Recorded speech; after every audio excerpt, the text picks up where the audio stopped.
hanya karena hatinya yang baik. Ia mengadopsi seorang anak perempuan yang tidak tahu berterima kasih. Presiden grup perusahaan bernilai puluhan miliar ini justru kehilangan seluruh hartanya karena anak itu. Dan dalam semalam berubah menjadi pengemis yang bangkrut. Semua ini berawal ketika sang pria di supermarket miliknya sendiri bertemu dengan seorang anak laki-laki yang mencuri mie. Pada hari itu, presiden perusahaan yang baik hati, Chen Zilai, menemukan seorang anak laki-laki sedang mencuri.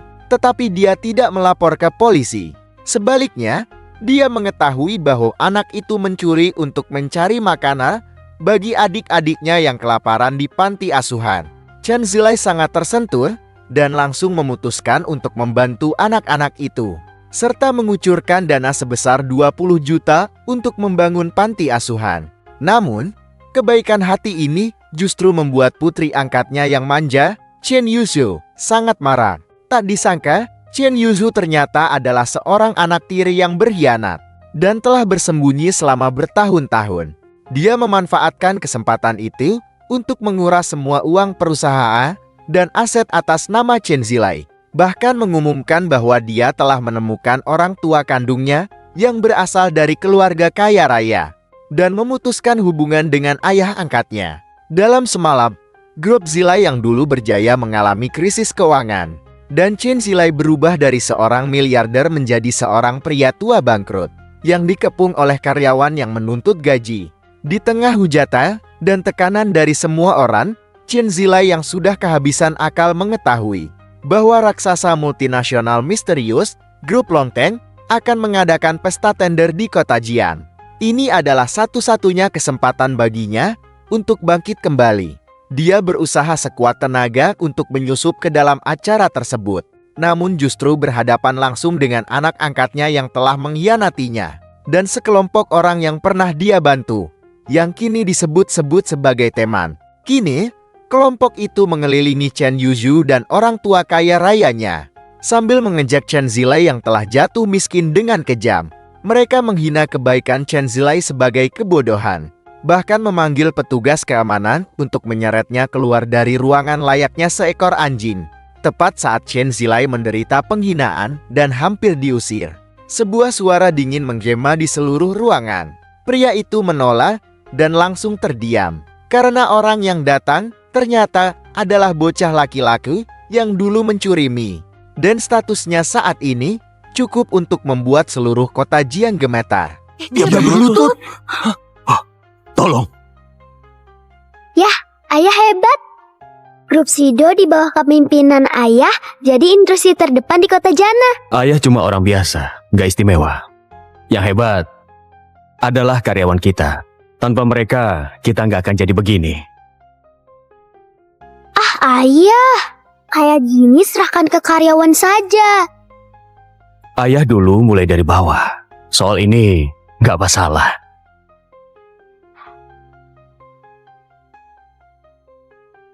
Hei pencuri! Cepat tangkap dia!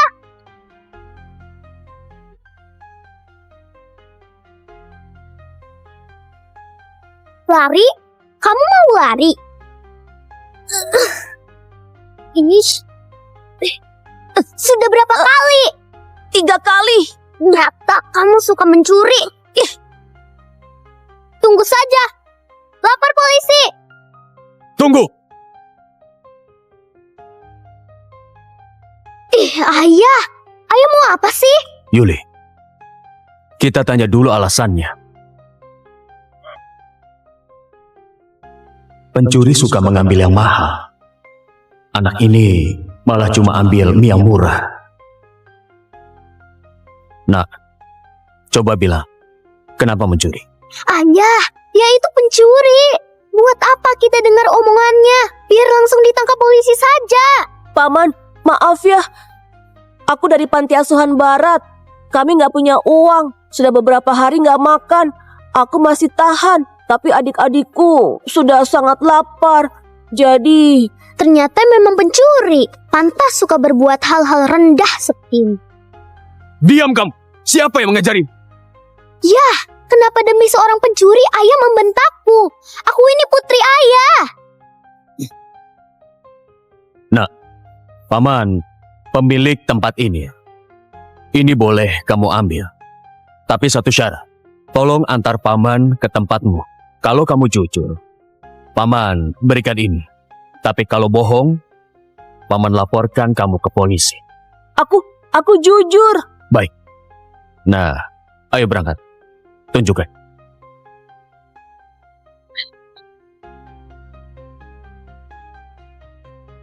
Kayano masih belum pulang juga. Apa mungkin dia dalam bahaya? Tenang aja Sylvie, Kayano pasti akan baik-baik aja. Kano, Sylvie, ini aku. Kayano, kamu pulang juga? Sylvie, aku bilang juga apa, Kayano pasti akan baik-baik aja. Kano, lihat. Aku bawa mie. Cepat buatkan untuk Sylvie. Iya, Di sini kotor. Manusia tinggal di sini. Paman Sido, tempatnya kotor. Maaf ya, Paman. Nggak apa-apa. Kehidupan mereka ternyata sangat berat. Paman, silakan. Anak baik. Tidak usah. Kalian saja yang makan. Kano, Sylvie, ini Paman Sido. Halo Paman, aku Sylvie. Aku Kano. Anak-anak, apa kalian adalah kakak beradik?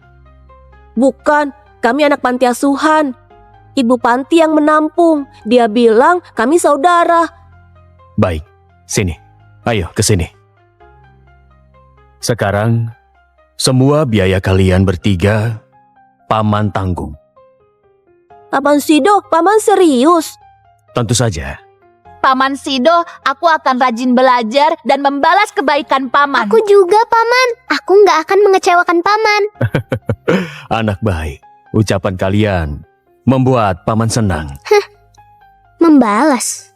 Uang yang grup Sido punya besarnya nggak terbayangkan. Siapkan 40 miliar. Aku mau bikin panti asuhan untuk membantu mereka. Baik. Laba kita setahun baru 60 miliar. Kenapa sih keluarkan uang sebanyak itu? Diam kamu. Kenapa kamu protes? Yuli, ayah bisa seperti sekarang. Berkat warga kota Jana. Sekarang anak-anak sedang kesulitan.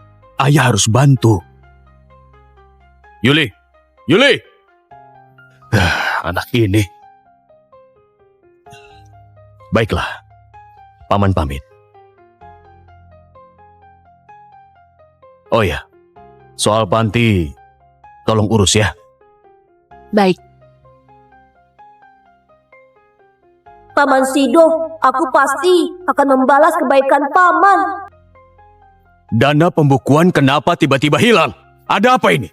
Pak Sido, aku tidak tahu. Selain anggota inti, tidak ada yang bisa pindahkan aset. Pak, Nona Yuli mungkin tahu hal ini. Yuli, kesini. Dana di pembukuan tiba-tiba hilang. Tolong bantu cek. Minta tolong? Kita nggak akrab. Yuli, apa maksudmu? Nona, jangan begitu. Bukan urusanmu. Kamu itu cuma sekretaris di sini. Sana pergi. Yuli, mau apa? Mau apa? Tentu aku datang untuk melihat kabar ayah angkatku. Kondisi perusahaan sedang buruk.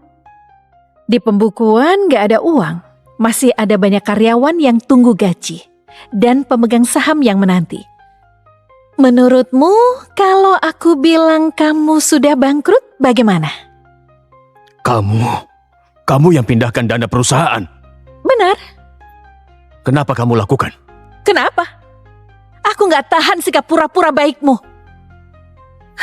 Setahun untung 60 miliar, tapi 40 miliar dipakai renovasi panti. Kamu benar-benar orang yang baik. Jangan jadi pebisnis lagi. Jadi dermawan saja. Kamu... Sido, dulu aku kagum padamu. Aku sadar kamu itu benar-benar cuma orang bodoh. Oh ya, aku punya kabar baik. Aku sudah menemukan orang tuaku. Mulai sekarang, aku bukan Yuli lagi.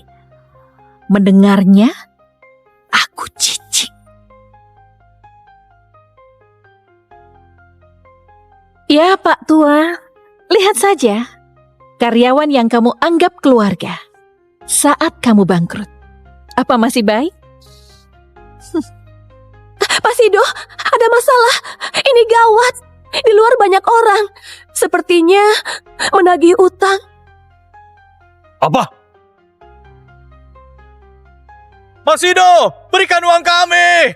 Mas Sido, keluar. Cepat bayar gajiku. Bayar utangmu. Jangan kabur. Sido, keluar. Mas Sido, bayar uang kami. Bayar utang.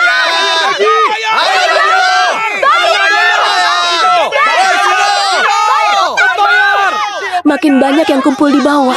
Gimana ini, Pak? Aku ini, dosa apa yang aku perbuat? Kalau mereka nggak dapat gaji, pasti akan terus demo. Pak, gimana kalau kita kabur? Perusahaan sampai begini. Semua karena kebodohanku. Aku nggak sadar lebih awal sifat Yuli. Aku harus bertanggung jawab. Tapi Pak, uang kita sudah tidak ada. Mereka keterlaluan. Padahal Bapak selalu baik. Kenapa bisa langsung lupa? Ini salahku, bukan mereka. Mereka cuma ingin uang mereka. Ayo, turun. Aku temui. Tapi Gak apa-apa. Ini semua tanggung jawabku.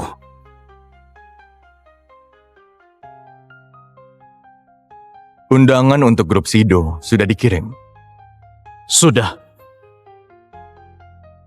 Kota Jana, aku kembali. Paman Sido, aku pulang.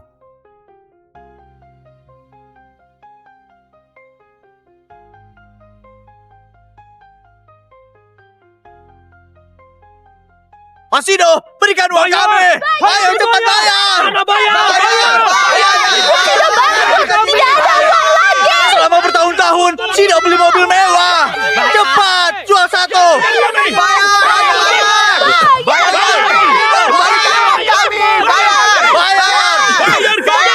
nggak apa-apa.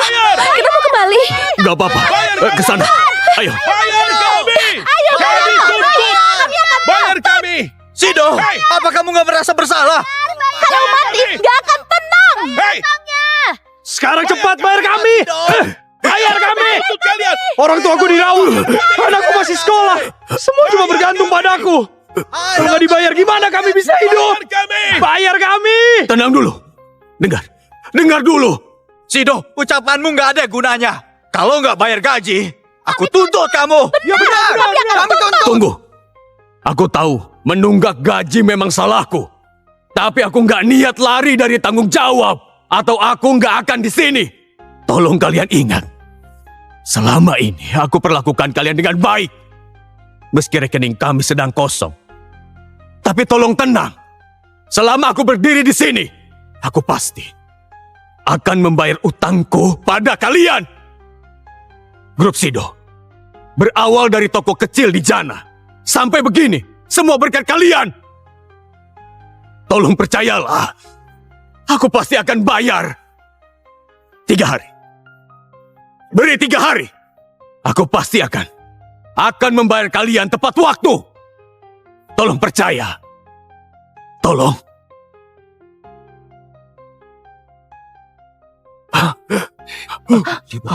Dia berlutut. Tolong. Jangan basa-basi.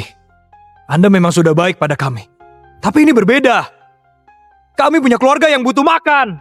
Utang dibayar sudah sewajarnya. Bayar utang. Baik, 3 hari. Jangan marah kalau kami kasar. Setelah itu, kalau nggak dibayar, kami akan bertindak. Hah? Ayo.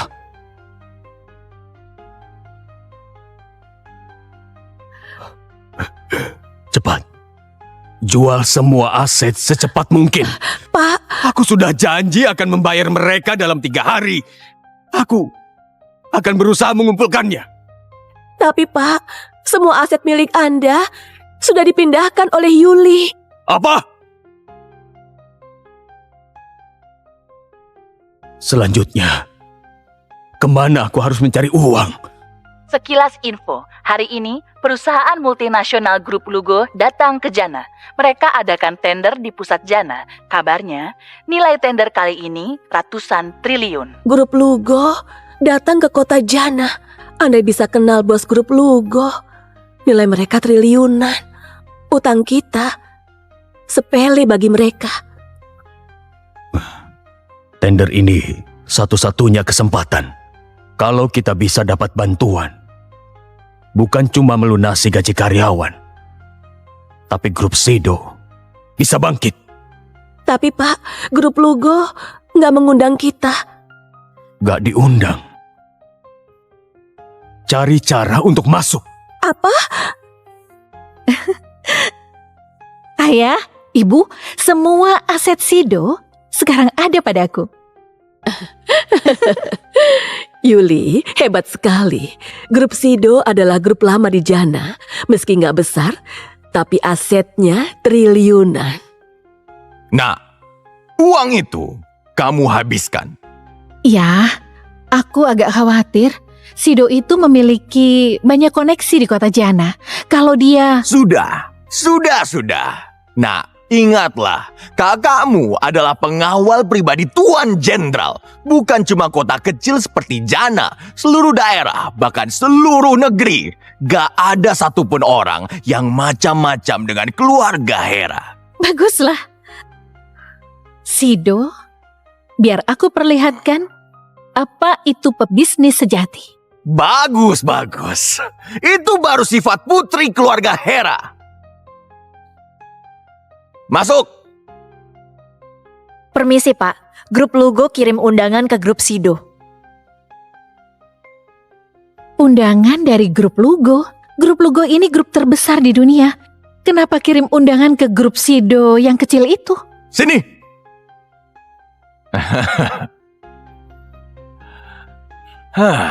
Kalau menurutku, ini mungkin karena nama baik keluarga Hera. Kamu harus tahu, Lugo mungkin saja sudah tahu kamu kembali ke keluargamu.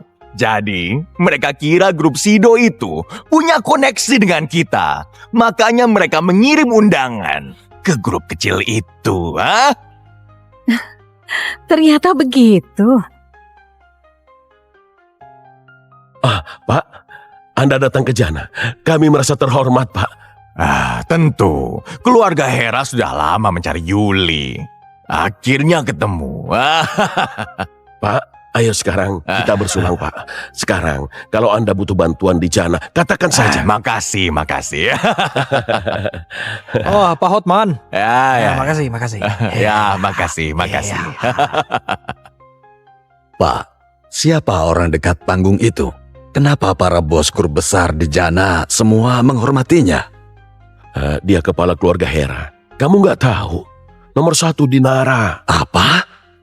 Nomor 1 di Nara? Iya. Ada Hera dan juga grup Lugo. Nara pasti akan berubah. Pak. Halo. Halo. Gadis itu, bukannya dia Yuli, putri si Sido. Kenapa dekat dengan Pak Hotman?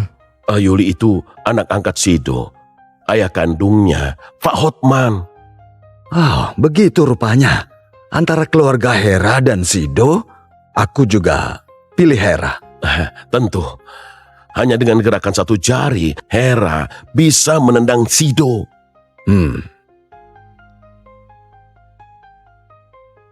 Aku benar-benar gak tahu seperti apa bos grup Lugo.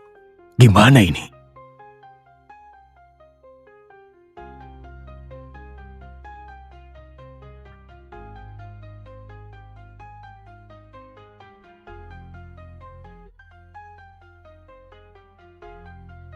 Paman, akhirnya ketemu. Oh, ternyata Pak Sido dari grup Sido. Kok di sini? Ini bukan tempatmu. Yuli, selama ini aku menganggapmu putri kandungku. Kenapa tega perlakukan aku begini? Sudah jelas kan? Aku nggak suka lihat cara kamu berbisnis. Coba pikirkan, gimana kamu bisnis? Gimana aku berbisnis? Di bisnis, aku mengutamakan kejujuran dan selalu bijak. Diam. Di bisnis, tekan pihak lain semaksimal mungkin. Semua orang pasti berbuat hal yang sama. Kalau kamu terlalu baik begitu, pasti akan kami singkirkan. Benar, Sido. Lihat baik-baik semua di sini. Semua pebisnis dan pemilik modal. Karena itu, tugas kita adalah menekan karyawan kita. Baru bisa sukses. Semakin keras, semakin banyak uang kita. Hah? Sido, lihat yang sudah kamu lakukan dulu. Grupmu malah bikin kebijakan 3 hari libur. Gaji 16 juta. Itu untuk apa? Hah? Apa kamu merasa dirimu sangat mulia? Dengar aku. Kamu itu bodoh sekali. Kamu harus tekan sekeras-kerasnya. Benar. Dalam sehari suruh kerja 10 jam. Itu masih terlalu baik. Ya benar. Masih untung ada pekerjaan. Yogi, 10 tahun lalu, waktu kamu bangkrut, keluarga pergi, dan gak punya uang. Aku beri 10 miliar. Kamu pun bisa bangkit lagi. Kevin, saat kamu kalah berjudi, kamu dikejar preman. Aku yang membantu lunasi. Kamu pun mulai hidup baru. Tommy, saat ibumu sakit parah, aku mengerahkan semua koneksiku dan mendatangkan dokter terbaik. Bertahun-tahun aku sudah... Cukup! 10 miliar. Hidup baru. Itu kamu sendiri yang kasih mereka. Benar, Sido. Dengar ya. Jangan membanggakan dirimu. Oh ya, gimana caramu masuk ke sini? Tentu saja, diundang grup Lugo. Baik, kalau begitu tunjukkan undanganmu. Aku lupa. Lupa? Satpam! Satpam, ada tamu gak diundang? Cek. Pak, tolong tunjukkan undangan. Nggak ada. Tapi, tolong. Aku ada perlu. Tolong. Aku ulangi lagi. Ini khusus undangan. Silakan keluar. Kalau nggak mau, kami akan bertindak tegas. Ayo. Siapa yang berani ribut-ribut di acara grup Lugo?